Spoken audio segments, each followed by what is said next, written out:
another day here at Mike D YouTube. If you haven't already subscribed, please consider subscribing.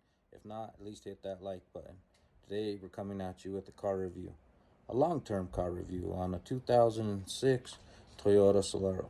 What I think about it compared to my other vehicles, and just what I think about it in general. My thoughts of having this car for about a year now is that it is a great all-around car.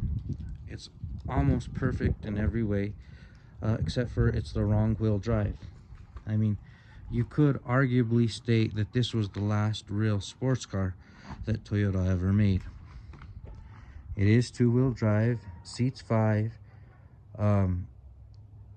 The only thing is, well, if you can say that a Golf GTI, or let's say the Veloster N, which are both cars that I actually admire, was messing around with them in that 2020 F-150 there, and the Volkswagen, I actually passed through the canyon, and once he got past, he got real competitive and kept up with me the whole entire way. But super great car, you know. On the Veloster N, actually I was in this thing and it passed me coming up one of the hills. Just a really fast car. But if you could say that those cars are sports cars, you can say that this car is a sports car. And this was the last one that was genuinely designed, engineered, and made by Toyota. And when it comes to handling curves, man, this car handles curves well.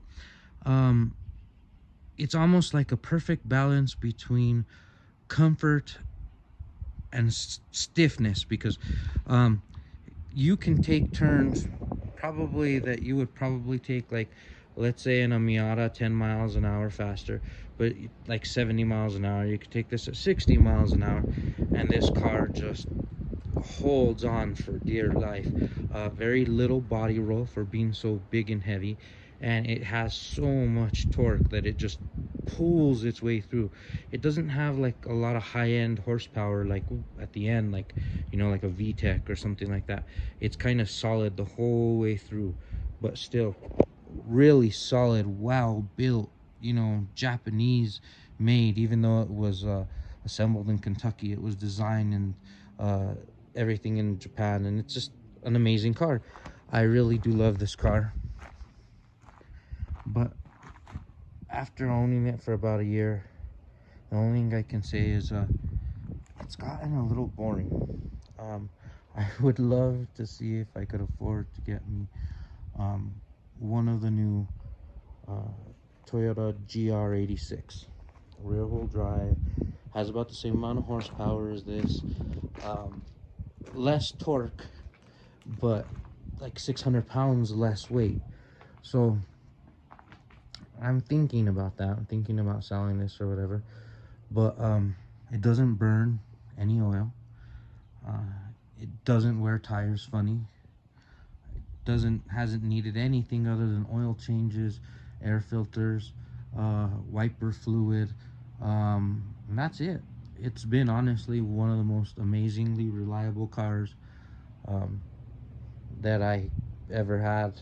You know what I mean? I've had the first generation Solara, and it lasted forever. And just so you know, I put about 20,000 miles on it this year. Same thing as the truck. So thank you very much. Hope you enjoyed the review.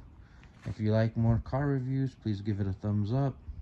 If you haven't already subscribed, please consider subscribing. Have a great day, people.